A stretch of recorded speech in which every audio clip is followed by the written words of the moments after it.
students, welcome to Shivaji Group of Institute online classes. This is your chemistry class students. As we were studying the chapter air and atmosphere, today we are going to continue with the topic air pollution.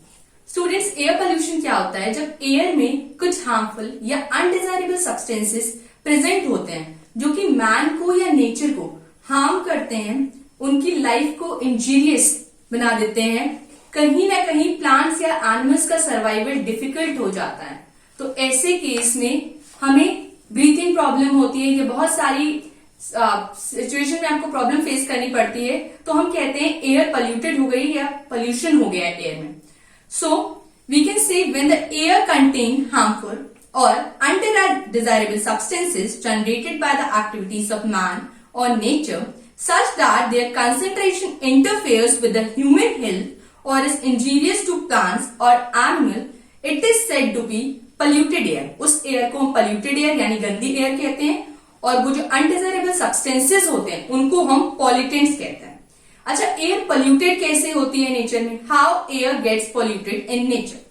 जब बहुत तेज हवा चलती है तो जो environment में पड़े डस्ट पार्टिकल्स होते हैं या अनवांटेड सब्सटेंसेस होते हैं, जैसे आप लोग गार्बेज को बर्न करते हैं या स्मोक होता है या डस्ट होती है या एशेस होते हैं, ये सब कहीं ना कहीं जो एयर हमारे एटमॉस्फेयर में प्रेजेंट है उससे मिक्स हो जाती है और ये इनटॉक्सिक गैसेस हम इनहेल करना स्टार्ट कर देते हैं या एनिमल्स इनहेल करना स्टार्ट कर देते हैं और वो हमारे लिए बहुत ही ज्यादा हार्मफुल हो जाती है. तो हम पढ़ते हैं how air gets polluted in nature. Number 1 point, when wind blows hard, जब बहुत तेज हवा चलती है, it carries dust particles and sand particles in large amount. तो ये अपने साथ डस्ट पार्टिकल्स और सैंड के पार्टिकल्स को बहुत ज्यादा अमाउंट में कैरी कर लेती है from one place to another place.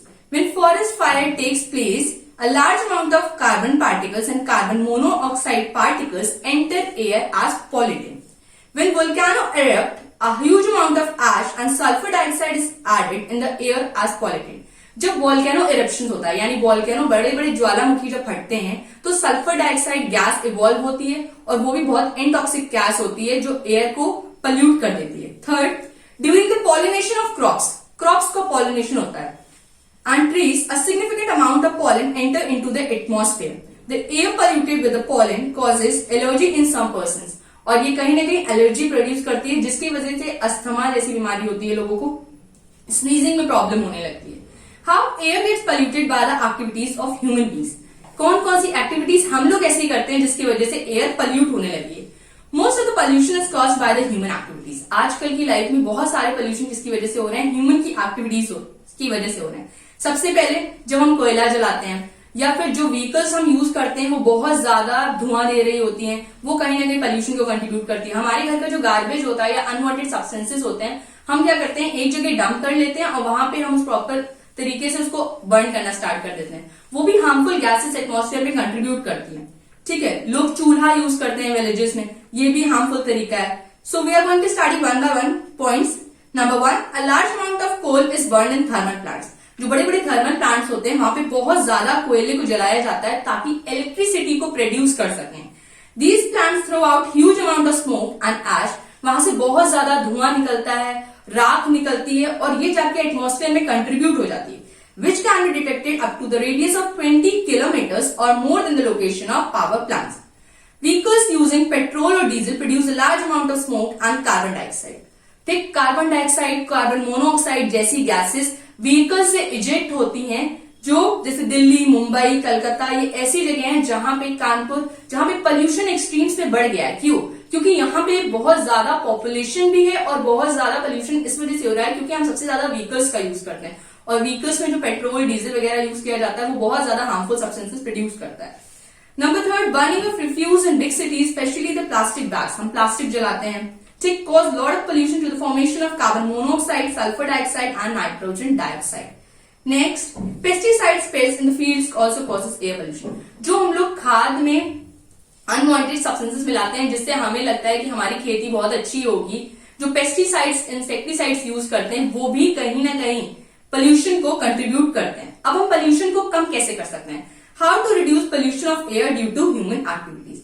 जो हम लोग विलेजेस में चूल्हा वगैरह यूज करते हैं उसको अगर हम प्रॉपर तरीके से यूज करें, मतलब in houses we use improve चूल्हा, इम्प्रूव्ड कंडीशन के चूल्हा को यूज करें, वुड को इस तरीके से यूज करें कि वुड या कोल को हम एक रिफाइंड फॉर्म में यूज करें, जिससे जो धुआं है या एशेस है वो एक पर्टिकुलर अमाउंट में निकले, तो कहीं ना कहीं हम उसको रोक पाएंगे। केरोसिन ऑयल का यूज करें, ठीक है। Next, in thermal power plant, cement plant, steel plant, we must provide electric precipitators. वहां पे इलेक्ट्रिक प्रेसिपिटेटर्स रखने चाहिए जो कहीं ना कहीं कंट्रीब्यूट करेंगे स्मोक और एशेस को मिनिमाइज करेंगे, जिससे स्मोक और एशेस कम निकलेंगे।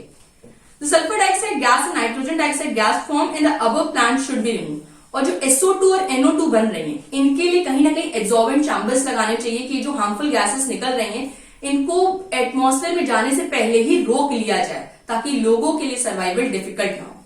Next, we must use efficient internal combustion engines in our vehicles so that petrol or diesel burn completely without emitting any smoke.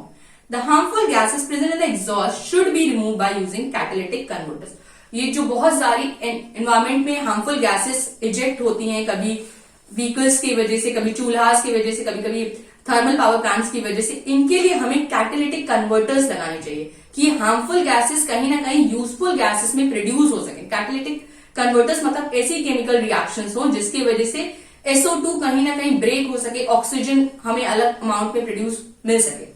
Next, हमें ज्यादा से ज्यादा पेड़ लगाने चाहिए। अगर पेड़ होंगे तो वो कार्बन डाइऑक्साइड को एटमॉस्फेयर की एब्सॉर्ब कर लेंगे और हमें इन रिटर्न ऑक्सीजन प्रोवाइड करेंगे। Next, coming to what is acid rain. Acid rain क्या होती है एटमॉस्फेयर में? जब एटमॉस्फेयर में बहुत सारी गैसेस प्रेजेंट है स्टूडेंट्स, मैंने आपको बताया भी था, nitrogen, oxygen, sulphur dioxide, carbon dioxide, carbon monoxide. जब सल्फर डाइऑक्साइड और नाइट्रोजन डाइऑक्साइड जो एटमॉस्फेयर में प्रेजेंट होती हैं और वो रिएक्ट कर जाती हैं वाटर से, ठीक है, तो क्या हो जाता है, एसिड्स बना देती हैं, अपने अपने एसिड बना देती हैं। और वो जो एसिड बनते हैं सल्फ्यूरिक एसिड या नाइट्रिक एसिड, वो बाद में एसिड रेन को प्रोड्यूस कर देते हैं। ठीक, अब हम आपको बताएंगे कुछ रिएक्शंस की कैसे एसिड रेन बनती है। ठीक है, रिएक्शंस ऑफ एसिड रेन। अब देखते हैं स्टूडेंट्स एसिड रेन कैसे बनती है। हमने आपको पहले भी बताया था कि हमारे एटमॉस्फेयर में कौन कौन सी गैसेस हैं। हमारा जो एटमॉस्फेयर है इसमें प्रेजेंट है ऑक्सीजन, नाइट्रोजन, सल्फर, ठीक, नाइट्रोजन डाइऑक्साइड, सल्फर डाइऑक्साइड। तो इसमें ये जो दो गैसेस हैं, नाइट्रोजन डाइऑक्साइड और सल्फर डाइऑक्साइड, ये जो सल्फर डाइऑक्साइड होती है ये वाटर से रिएक्ट करती है। एटमॉस्फेयर में जो वाटर वेपर प्रेजेंट है उससे रिएक्ट करती है और ये बना देती है H2SO3 यानी सल्फोनिक एसिड। कौन सा एसिड? सल्फोनिक एसिड बनता है ये जो सल्फोनिक एसिड बनता है ये फर्दर वाटर से रिएक्ट करता है। ठीक, ये फिर से रिएक्ट करता है और ये बना देता है सल्फ्यूरिक एसिड। कौन सा एसिड? Sulphuric acid.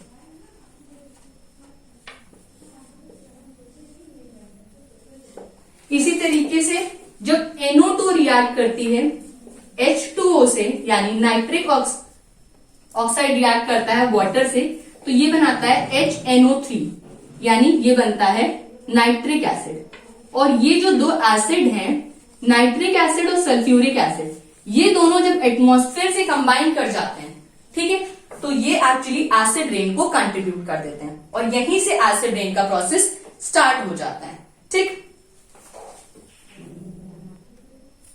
हमारे एटमॉस्फेयर में प्रेजेंट जो नाइट्रोजन डाइऑक्साइड होता है, जब वो वाटर से रिएक्ट करता है स्टूडेंट्स, तो वो बनाता है नाइट्रिक एसिड HNO3 और nitrous acid HNO2।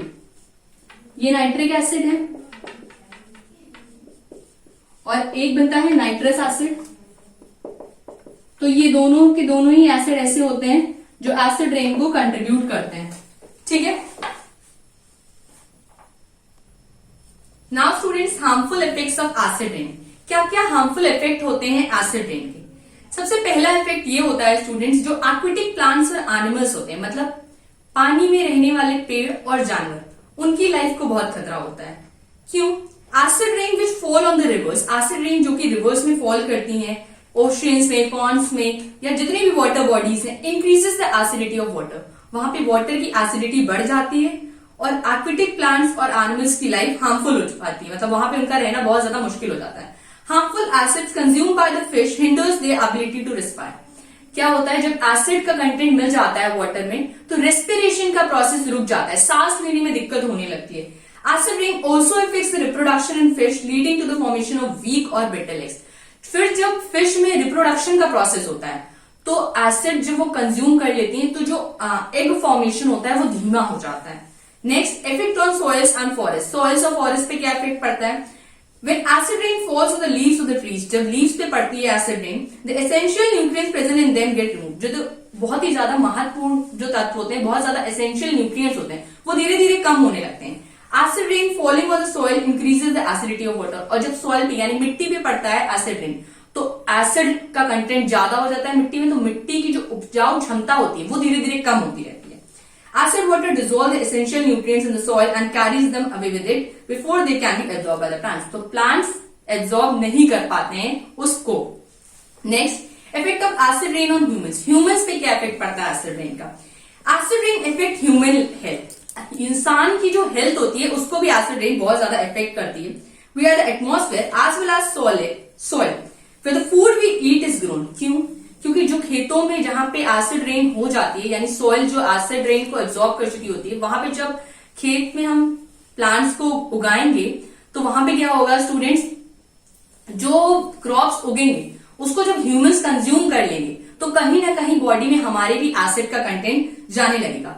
Acid rain react with the chemical compound that exist in nature. जितने एटमॉस्फेयर में केमिकल कंपाउंड्स पड़े हैं या प्रेजेंट हैं उनसे एसिड रेन रिएक्ट करने लगता है और बहुत ही ज्यादा टॉक्सिक मेटल मतलब हार्मफुल मेटल्स बनने लगते हैं जो एग्जिस्ट करते हैं फ्रीली स्टेट में।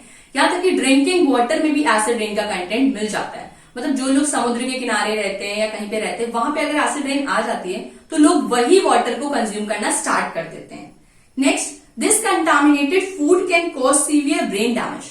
तो एसिड रेन की वजह से क्या हो सकता है, देखो लोगों को एसिड की वजह से ब्रीथिंग प्रॉब्लम्स तो हो ही रही है, क्योंकि जब इनटॉक्सिक वाटर को आप लेंगे तो आपका डाइजेशन प्रॉब्लम करेगा ही करेगा, साथ ही साथ आपको सीवियर ब्रेन डैमेज भी हो सकता है, यहां तक कि आपकी डेथ भी हो सकती है। तो साइंटिस्ट जो हैं उन्होंने सस्पेक्ट किया है कि जब एल्यूमिनियम जो होता है विच इज फ्री, जिनको अगर हम फ्री सेट पे रख दें एसिड रेन की प्रेजेंस में, तो एल्जाइमर नाम की एक डिजीज होती है जिसमें भूलने की बीमारी हो जाती है। लोग मतलब फ्रीक्वेंटली भूलना स्टार्ट कर देते हैं, ऐसी डिजीज भी होने लगती है। Another adverse effect of acid rain is that it causes respiratory problem। मैंने पहले भी बताया आपको कि सांस लेने में प्रॉब्लम हो जाती है, अस्थमा, ब्रोंकाइटिस, ये सारी प्रॉब्लम्स आपको फेस करनी पड़ेगी। In humans like throat, nose and eye irritation, लोगों की नाक में भी प्रॉब्लम होने लगती है, जो यहाँ पे नोज में अंदर के आपके जो बोन्स होती है वो भी एनहांस होने लगती है। आई इरिटेशन की प्रॉब्लम भी स्टार्ट हो जाती है, हेडेक होने लगता है, अस्थमा और ड्राई कफ की भी प्रॉब्लम स्टार्ट हो जाती है। तो acid rain also affects human life also. Next, coming to effects of acid rain on Taj Mahal. Acid rain कहीं ना कहीं मॉन्यूमेंट्स को भी डिग्रेड कर रहा है, ताजमहल हो गया, रेड फोर्ट हो गया, इसकी ब्यूटी को भी इरोड करता जा रहा है। The acid rain damages the heritage buildings like Taj Mahal, the Taj, one of the 7 wonders of the world. Acid rain reacts with the marble which Taj Mahal is made up of. Next, effect of acid rain on bridges, cars and machine. Acid rain bridges को, बड़े बड़े जो bridge बनाए गए हैं, overflow बनाए गए हैं, कार्स हैं, मशीन्स हैं, इन सबको भी बहुत ज्यादा हार्मफुल तरीके से इफेक्ट कर रहा है। नेक्स्ट, हम कैसे एसिड रेन से खुद को बचा सकते हैं?